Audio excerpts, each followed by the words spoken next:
आज smart meter का मतलब है अंधेरा छा जाए किसी के घर में, लेकिन स्मार्ट मीटर होगा और पैसा आपने लेना ही है, पैसा देना ही है।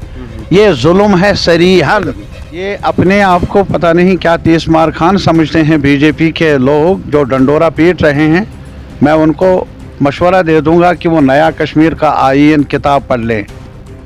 नहीं, ऑक्सीजन हो या ना हो, वो जिंदा रहे या ना रहे, आपने पहले ही बिजली देने से पहले ही पैसा लेना है उसकी जेब से।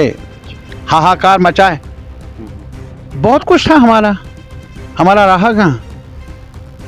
अभी आप कह रहे हैं, अभी आपका दूसरा सवाल होगा 370 गया तो लोग कहते हैं क्या गया, आपके पास ज़मीन थी। धीरे धीरे वो भी जाएगी, लेकिन ये डर का अंधेरा रहेगा नहीं। लोग बोलेंगे आज नहीं तो कल।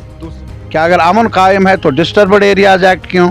अगर अमन कायम हुआ है तो एफसफा क्यों? तो ये थोड़ा सा इनको जायज़ा लेना चाहिए। क्या हाँ, बिस्मिल्लाहिर्रहमानिर्रहीम। अस्सलाम वालेकुम। आवाज़ और तस्वीर की दुनिया के दोस्तों, आप देख रहे हैं जम्मू कश्मीर के घर घर की आवाज़ कश्मीर ग्लोबल टाइम्स, और कश्मीर ग्लोबल टाइम्स में आपका मेज़बान सुहेल मकबूल।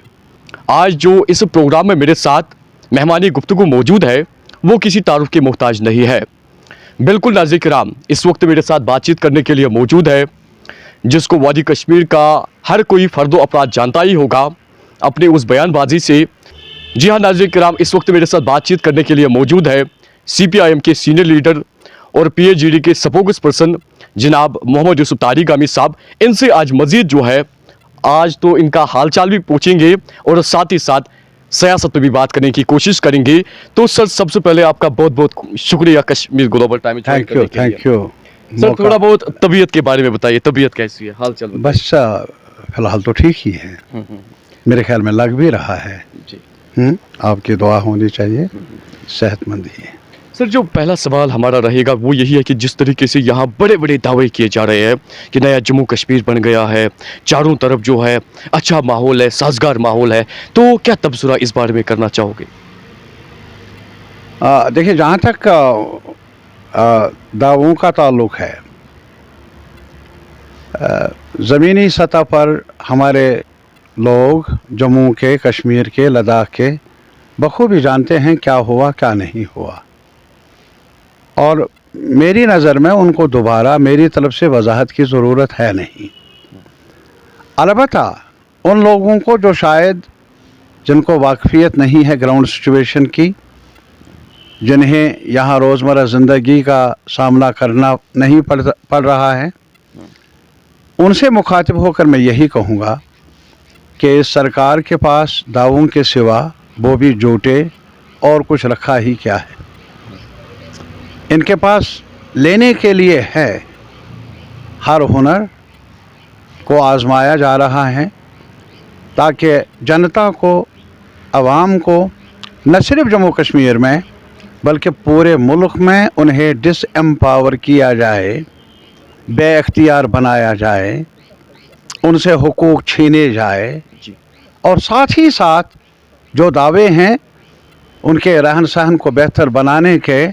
बाज़ार में जाइए, खुद बाज़ार आपको बताएगा कि महंगाई आसमान को छू रही है और किसी की ज़रूरत नहीं, जेब खाली है, बाज़ार में ख़रीदने के लिए जाए, बिजनेस वाला भी परेशान है, गाहक भी परेशान है।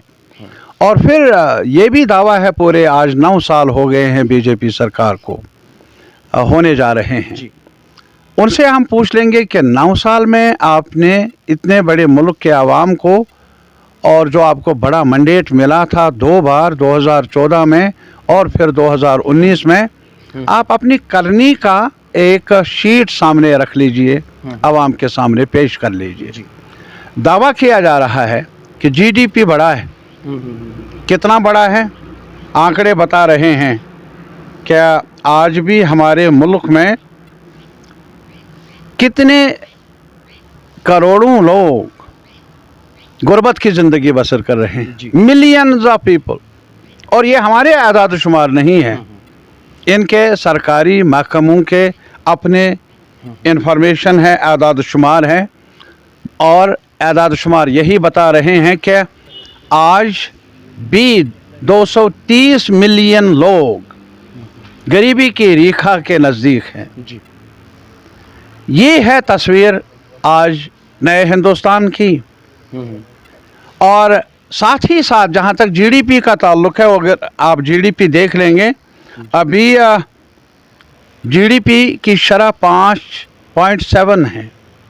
ये भी याद दिलाएंगे, इससे पहले जो सरकार थी यूपीए, उस वक्त 7.5 था। यानी अगर उस आदाद शुमार को भी देखा जाए, ये आगे बढ़े नहीं, घटाया है।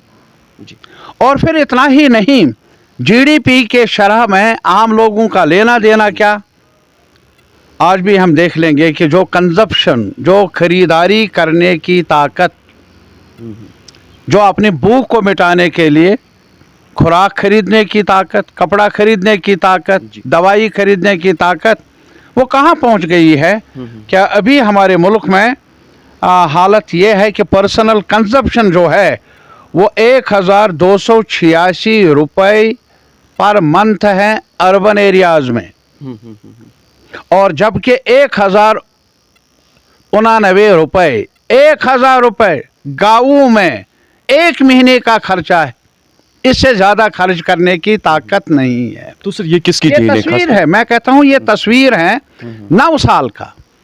लेकिन जो मोदी साल के 9 साल जो है बताए जा रहे हैं कि बेमिसाल है, बहुत ज्यादा ना। बेमिसाल यही है कि 230 मिलियन लोग जो हैं, महंगाई भी उरूज पे नहीं, है। 230 मिलियन लोग जो हैं वो गरीबी की रेखा के साथ गुजर बसर कर रहे हैं जी। अब 230 मिलियन तो बड़ी तादाद है ना।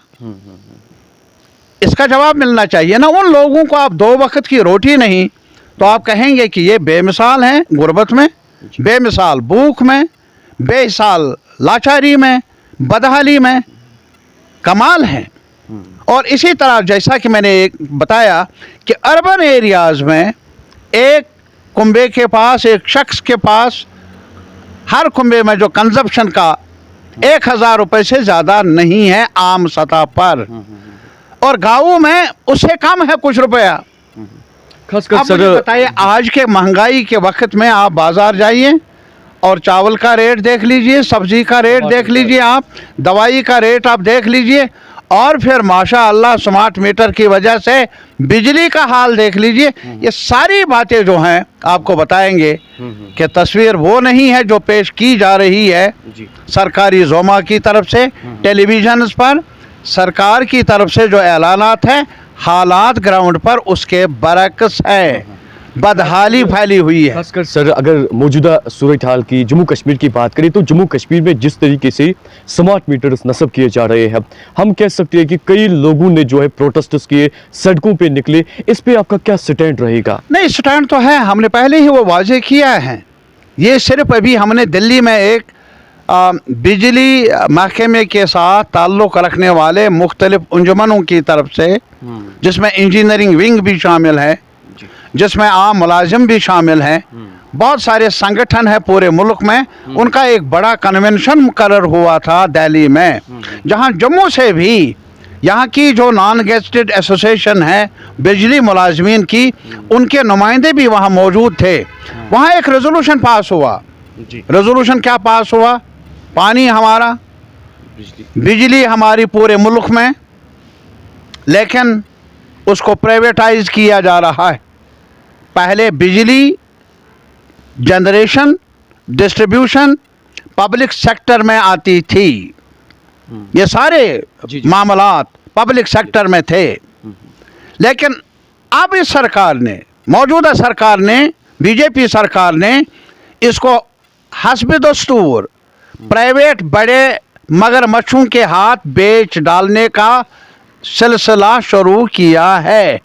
अब जनरेशन जो है, पानी हमारा, अब ये जनरेशन सरकार करे, सरकारी महकमाजात कर लें, पब्लिक सेक्टर कर ले, ताकि कुछ कंट्रोल रहे सरकार का, कुछ जवाबदेही रहे। वो नहीं अब मगरमच्छों के हवाले किया जाएगा। उसमें बड़े बड़े मगरमच्छ हैं, उनके नाम लेना, कितना लेंगे हम नाम, और फिर डिस्ट्रीब्यूशन, यानी अब तकसीम, पहले महकमा होता था हमारा बिजली का महकमा, मीटर रीडर होते थे, बाकी उसमें मुख्तलिफ सेक्शंस होते थे, वो बेचारे कामकाज करते थे, उनका रोज़गार होता था। आज आप देख लीजिए इसके फ़वाइद क्या है। डिस्ट्रीब्यूशन को भी प्राइवेटाइज किया गया, जिसका नतीजा है कि आप मीटर लगेगा, आपने प्रीपेड पहले ही पैसा देना है, बाद में अंधेरा रहे लेकिन पैसा पहले ही आपने दे के रखना है। लेकिन बीजेपी तो अब भी दावा कर रही है जिस तरीके से स्मार्ट मीटर्स, प्रॉपर्टी टैक्स, बाकी ऐसी चीज़ें जो है कश्मीर में हो रही है, तब भी बीजेपी आज दावा कर रही है कि 50 पार जाएंगे। मैं तो यही बताऊंगा ना, गुजारिश कर लूँगा, दावे तो अपनी जगह, वो डाउन टाउन आप जाइए, डाउन टाउन जिसको हम शहरी ख़ास कहते हैं, जी। असली शहर वही रहा है। मैंने कई बार ये सवाल खड़ा किया था असम्बली में, फारूक साहब की सरकार थी, बाद में मुफ्ती साहब की सरकार थी, तब भी मैंने ये दोहराया, भाई शहरी ख़ास की तरफ जाइए, आज भी गुर्बत ने जाल बिछाया है, वहाँ जकड़ के रखा है वहाँ के जनता को। एक एक मकान में 4-4 फैमिलीज़ रहती हैं, नौकरियाँ न होने के बराबर है, और रेड़ा चलाते हैं, बाकी काम करते हैं, रोज़मर्रा ज़िंदगी के मामलात को हल करने के लिए मजदूरी करते हैं। अब उन्हीं जगहों पर आप आज बिजली देंगे, स्मार्ट मीटर देख लेंगे, और स्मार्ट मीटर का काम नहीं है स्मार्ट ढंग से बिजली मुहैया की जाए उस बीमार को जिसका ऑक्सीजन चाहिए। नहीं, ऑक्सीजन हो या ना हो, वो ज़िंदा रहे या ना रहे, आपने पहले ही बिजली देने से पहले ही पैसा लेना है उसकी जेब से। हाहाकार मचा है। गरीब आवाम के पास पहले ही जो फीस मुकर्रर की थी बिजली की सरकार ने, वो भी ज़्यादा थी, उसको उसके ज़रिए काफ़ी लोग महरूम रह चुके थे बिजली से। आज स्मार्ट मीटर का मतलब है अंधेरा छा जाए किसी के घर में, लेकिन स्मार्ट मीटर होगा और पैसा आपने लेना ही है, पैसा देना ही है। ये जुल्म है सरीहन। ये हमारे बहुत कुछ था, हमारा रहा कहाँ। अभी आप कह रहे हैं, अभी आपका दूसरा सवाल होगा 370 गया, तो लोग कहते हैं क्या गया, आपके पास ज़मीन थी, धीरे धीरे वो भी जाएगी। अभी इंतज़ार कर लीजिए, अगर खुदा न करे फिर गलतफहमी में रह गए लोग 2024 में, तो जो इनकी करनी है ग्राउंड पर, आईने में देख लीजिए इनका असली चेहरा, वो चेहरा आपको लगेगा ये जितना कहते हैं उतना करते नहीं हैं, बल्कि उसके उलट करने वाली जमात है।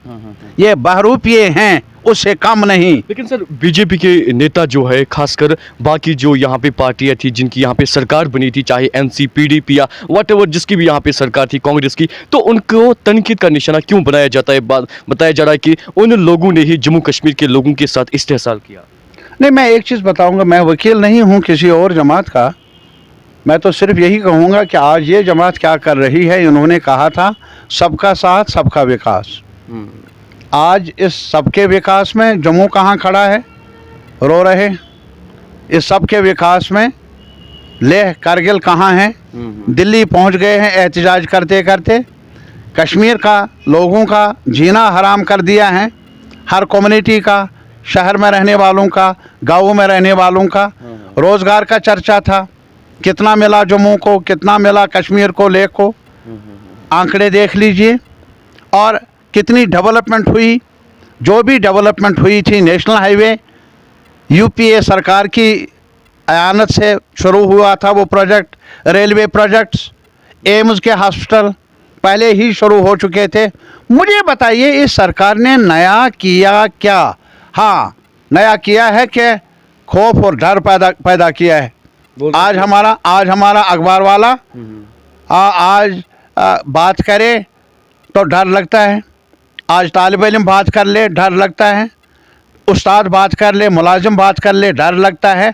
डर पैदा करने में इनका कोई और मिसाल है नहीं, लाजवाब है ये। लेकिन सर ये भी बताया जा रहा है कि जब से 5 अगस्त 2019 में जो है, जब 370-35 को हटाया गया, उसके बाद जो है यहाँ पे 3 टायर सिस्टम लागू किया गया। कौन सा 3 टायर, हमें बताइए ना, कौन सा 3 टायर? बीडीसी इलेक्शन या नहीं, पहले पंचायत चुनाव, अगर आप आज असेंबली क्यों नहीं हो रही है? नहीं, पंचायत चुनाव के बारे में पहले एक चीज़ का मैं जिक्र कर लूँगा। ये अपने आप को पता नहीं क्या तीस मार खान समझते हैं बीजेपी के लोग जो डंडोरा पीट रहे हैं। मैं उनको मशवरा दे दूंगा कि वो नया कश्मीर का आईन किताब पढ़ लें। उस वक्त जहां पूरे मुल्क में अभी पंचायती चुनाव का जिक्र कम था, वहां जम्मू कश्मीर में जो लाहे अमल मुकर्रर किया था यहाँ के जमातों ने नया कश्मीर के नाम से, उसमें सेल्फ रूल का जिक्र है, पंचायती निज़ाम का जिक्र है। और आज ये तालीम की बात कर रहे हैं, हमें इल्ज़ाम दे रहे हैं पहली बार पूरे मुल्क में अगर कहीं पर एजुकेशन यूनिवर्सिटी की लेवल तक उसका पूरा माफ़ की और यूनिवर्सलाइज किया, वो जम्मू कश्मीर में है। और इसके अलावा पूरे मुल्क में जागीरदारी, चकदारी, साहूकारी से नजात मिली, वो उस सफ़र का आगाज़ भी जम्मू कश्मीर और लद्दाख से ही हुआ। ये हमारी तस्वीर है। और इसके बरक्स इनकी तस्वीर क्या है? आज नालान है। ये अलग सवाल है, डर के मारे खामोश हैं आप भी और लोग भी। लेकिन ये डर का अंधेरा रहेगा नहीं, लोग बोलेंगे आज नहीं तो कल। तो सर एक और सवाल है, खासकर G20 समिट जो है दिल्ली में होने जा रहा है, इस हवाले से आप क्या तबसरा करना चाहोगे? मैं एक चीज़ बताऊंगा, G20 का जहां तक ताल्लुक़ है, ये बहुत उरसे से चल रहा है और ये इसकी प्रेसिडेंटशिप सरबराही रोटेशनल बुनियादों पर होती है। इससे पहले भी उससे पहले भी हमारा मुल्क सरबराह रहा है, बीजेपी की सरकार में पहली बार आज हुआ और ये रोटेशन में होता है। वो आए यहाँ समिट होगा, अच्छी बात है, लेकिन इसको एक बड़ी अचीवमेंट के तौर पर पेश कर लें मुनासिब नहीं होगा। किस कदर वो यहाँ के आवाम को अपने हुकूक से नवाजते हैं, किस कदर वो अपने आवाम को राहत देते हैं, किस कदर वो आवाम को आसाइश की ज़िंदगी गुजारने के मौके फराहम करते हैं, इस सरकार की कारकर्दगी उसी लेवल पर पहचानी जा सकती है। G20 हो, अच्छी बात। जो सर डिस्टर्ब्ड एरियाज एक्ट जो है, इस बारे में आप बताइएगा, ये असल में है क्या? नहीं, जहाँ तक शायद आपका कहना है कि एप्सफा नहीं sir, disturbed areas act sir. हाँ, वही डिस्टर्ब्ड एरियाज एक्ट हुआ था, शायद 90 में हुआ था जी। और उस वक्त सरकार थी VP सिंह साहब की, जिसमें और लोग भी शामिल थे, तो उस वक्त से शुरू है। और उसके बाद उसी के साथ AFSPA armed forces special power act भी बना। और जो हमारी मांग रही है कि डिस्टर्ब्ड एरियाज़ एक्ट, अगर अमन कायम हुआ है तो डिस्टर्ब्ड एरियाज़ एक्ट की क्या ज़रूरत, एप्सफा की क्या ज़रूरत, ये हमने इससे पहले भी बार बार दोहराया था। बल्कि मैंने prime minister of India Manmohan Singh साहब को ख़त भी लिखा था, यहाँ अगर कई इलाकों में अमन कायम हुआ है, उन इलाकों को डिस्टर्ब्ड एरिया एक्ट से दूर रखा जाए और एप्सफा को सरीहन हटाया जाए। ये एक ऐसा कानून है जिससे मुसल्ह दस्तों को किसी भी घर में दखल देने का बिला जवाज़ भी मौका मिल जाता है। ऐसा नहीं होना चाहिए। ये डिप्राइव करता है आम लोगों को अपने हुकूक से। आज जबकि ये सरकार ऐलान करती है तो हमारा मुतालबा यही रहेगा कि अगर अमन कायम है तो डिस्टर्ब्ड एरियाज़ एक्ट क्यों, अगर अमन कायम हुआ है तो एप्सफा क्यों। तो ये थोड़ा सा इनको जायज़ा लेना चाहिए कि जो भी ये कह रहे हैं उस पर अमल करने की ज़रूरत है, उसके मुताबिक समाज में काम करने की ज़रूरत है। चलिए सर, अपना वक्त देने के लिए आपका बहुत बहुत शुक्रिया। तो नाज़िर किराम, तारिगामी साहब ने जो है बहुत सारे मुद्दों और मसालों पर बात करने की कोशिश की और बहुत सारे मुद्दे जो है हमने इनसे भी शेयर किए। तो अपना ख्याल तो इस दुनिया में सब रखते हैं, आप उनका भी ख्याल रखिएगा जिनका कोई ख्याल नहीं रखता। आज के इस इंटरव्यू में इतना ही। दीजिए अपने मेज़बान सोहेल मकबूल को इजाज़त। खुदा हाफिज़।